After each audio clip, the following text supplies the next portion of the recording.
Are the chills on your arm raising? Because mine is raising right now telling you about this. Hello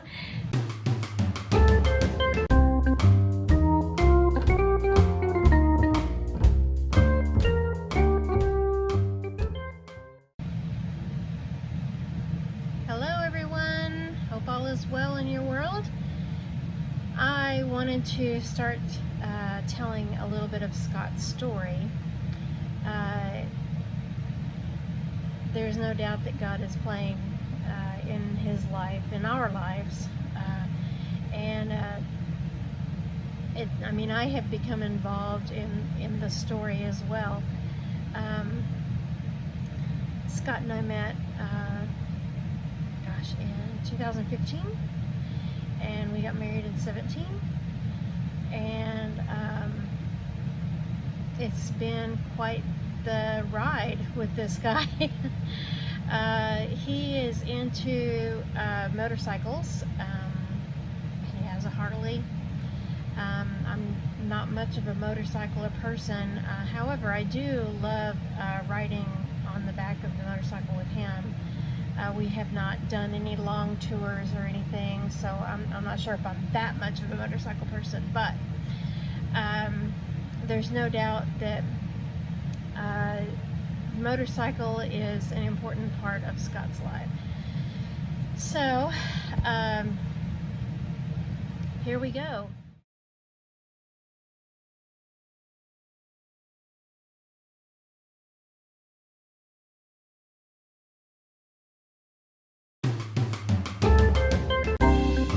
Okay, so Scott growing up was kind of a rebellious kind of type, in and out of touch with the Lord, and after his divorce he moved to Florida, and he wasn't in a healthy life down there. He's a hard worker, but he is a hard player too. So he let his drinking get out of control, and he is an alcoholic, a recovered alcoholic. It allowed him to make some bad choices in life. So he kind of hit rock bottom when he lived in Florida, and he got very ill. He was in the hospital. He ended up moving back to Oklahoma and got his life in order. He had a come to Jesus meeting, if you will.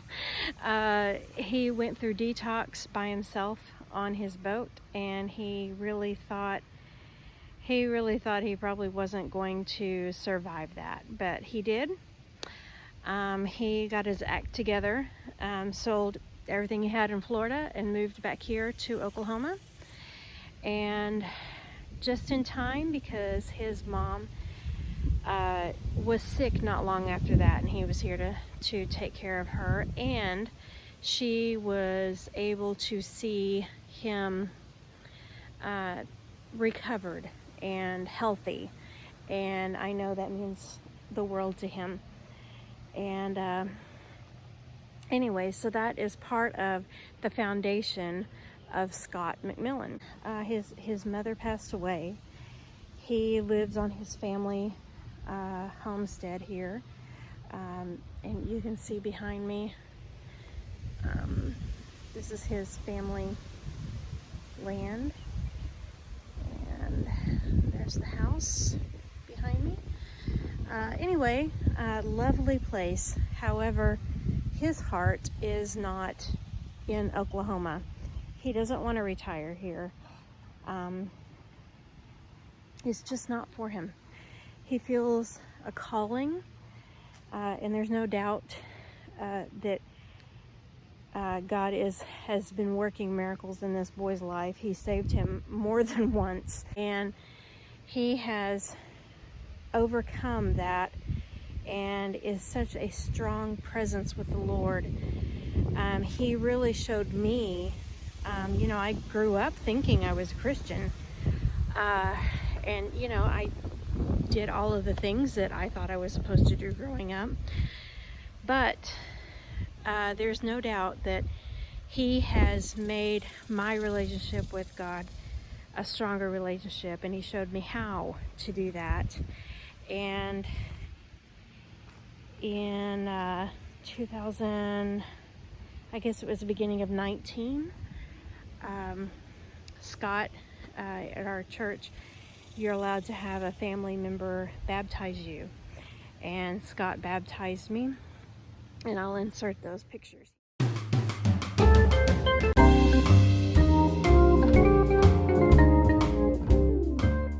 year, part of my story with this is last year, my boss, Alan, he had a stroke in May, and part of my anxiety about leaving my job was my two bosses and we were family. I mean, we were each other's best friends. They understood that my husband works out on the road because they had done it most of their life, and they treated me like a princess, and you just couldn't have wanted anyone else better to work for. Anyway, that being said, Alan had a stroke last year, and 6 months later he passed away.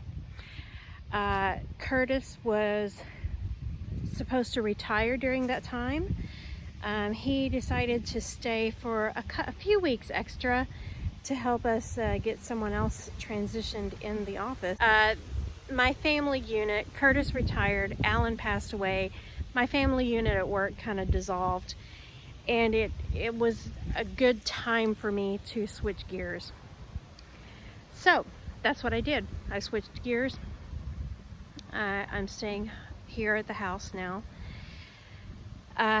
And Scott, you know, his story is just, it's evolving all the time, and there's no doubt that I've been pulled into the mix, and it's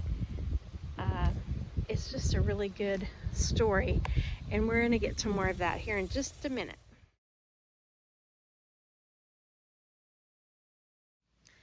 Okay, so more on Scott's adventure and my adventure as well. Last year, let's see, was it 19? No, it was 18. 2018. I was going to fly up to Aberdeen. Scott was, his job had relocated to Aberdeen, South Dakota. And so here we go. He's, all the time I've known him, he has been really wanting to go to Sturgis. And I thought, well, you know, someday he'll get there, you know, if he wants to. Now, I'm not that much of a motorcycle person. However, I do like riding on the back of the motorcycle. I'm just not real sure about taking long trips, like from Oklahoma to South Dakota, you know what I mean? So, he was, his job was up in South Dakota, and I thought, you know what, that is a perfect time. He had his motorcycle with him. He can go and experience that. Big crowds, strange people are not really my thing. I'm more of a behind-the-scenes kind of girl. So, anyway, he was going to go. I was going to fly into Aberdeen the weekend before the Sturgis thing. Now, all of my time knowing Scott, all I've heard from Scott is he wants to go to Sturgis because somebody has told him about this Christian ministry group there. His number one mission is to find this group. He wants to see if he can figure out how to be a part of this group and see if it's something that he wants to do. For some reason, I have been traveling for years, and I have never, not once, ever sat in the wrong seat. Well, guess what? I sat in the wrong seat. I sat in the window across the aisle from where I should have been. So this gentleman comes up and he says, ma'am, I'm sorry, I think you have I think we've got our seats messed up. And I'm like, oh no, you know, I'm getting my ticket out, and I realize, oh, I sat in F instead of A. I'm crossing the aisle, and I noticed that there's an older gentleman there, and he has an oxygen cannula on, and he's got a cane, and he obviously, you know, probably could use some help. So I'm thinking, oh, okay, you know, I can go over there and I'll be helpful to him and see if, you know, whatever. Well, just as I get out of the aisle, I hear this lady up front, and she's like, ma'am, is that your seat next to him? And I was like, it is. And she said, would you mind trading me, because that's my husband, and I'd, you know, like to sit with him so I can help him. And I was like, oh, absolutely, no problem. Well, okay, I am in row 19 and she's in row 10. So you know what that means? We have to back the entire plane of people up to the front. And I'm thinking, oh, these people are going to get upset, you know. Or I was just kind of thinking that's, you know, could be what happened. And I was smiling at people, trying to be as friendly as I could. And not one person had anything bad about that at all. They were happy to help, you know, and letting me scoot by, letting this other lady scoot on out. And so I get in my chair, my new seat in row 10, and I'm like, well, there's another older gentleman sitting there, and let me tell you, he is on his phone, and he is texting with both thumbs like crazy on his smartphone. Okay, if anybody knows me, they know that I have to do this when texting on my phone, because I can't get my thumbs to go in the same direction. It doesn't work very well for me. So anyway, he is over there and he is just texting up a storm, and I am thoroughly impressed. I'm like, man, this older gentleman is just going gangbusters on his phone. It's pretty amazing. Well, because, you know, as we age, we can blow up the print on these phones, right? So he had blown up the print, and I glance over and I catch the words death, son, and traveling today.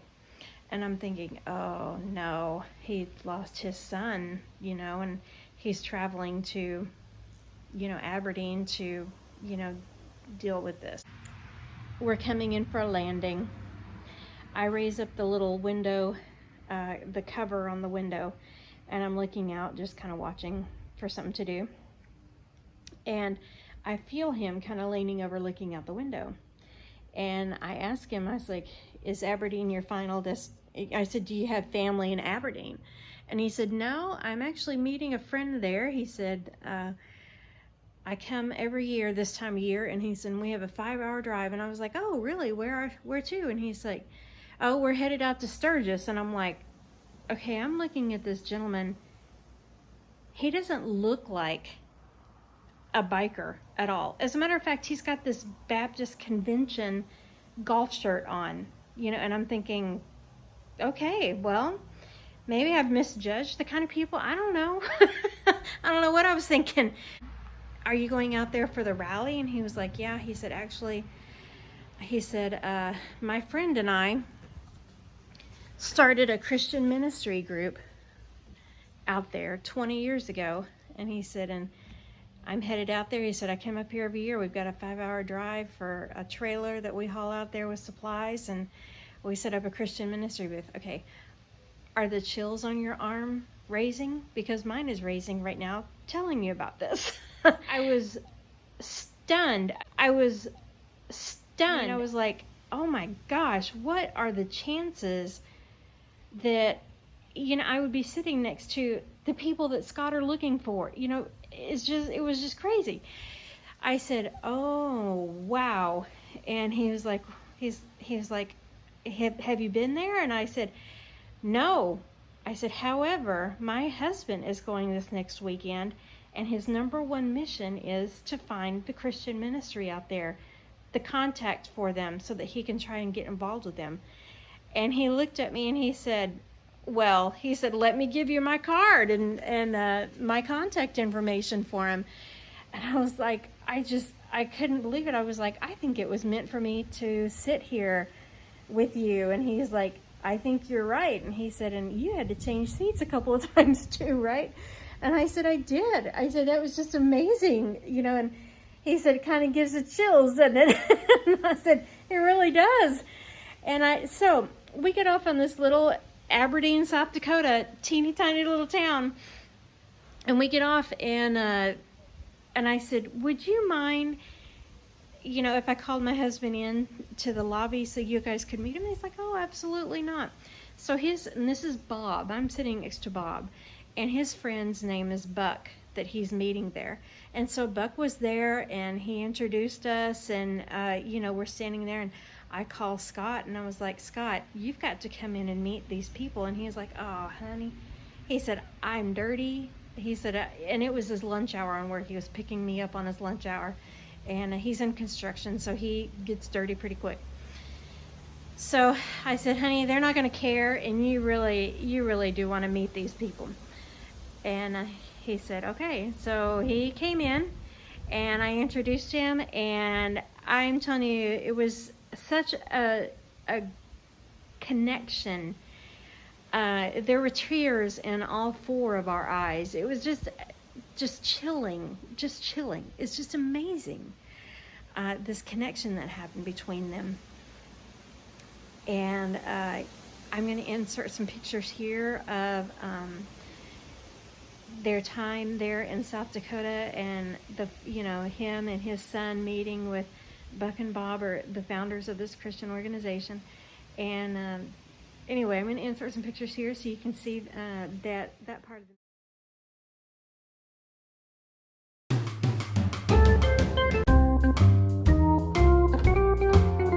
I had to move inside. It is getting pretty toasty out there in Oklahoma land right now. I'm back here in the trailer, the RV. I'm getting it ready for us to move in full time. If you haven't been watching some of our other videos, you know I'm kind of in the process of doing that. Okay, I am going to stop the story here because there is another big event in the story, and if I kept going, I can just gab with the best of them. But I hope you come back. Please come back, because the next part of the story, and I'm probably going to do it in 2 more parts, but the next part of the story is an even bigger revelation for us. We've got things happening in Florida, and we're gonna go down there and see what's going on, and embrace it and go with it. And we are super excited, and I sure wish Scott was here so that he could chime in on this. Anyway, I hope you come back, and I hope you stay tuned for the next part, and the next part, and the next day after that. And please subscribe to the channel and follow us on our journey, and share it with your friends that are like-minded. And we are in a homestead search. We feel the need to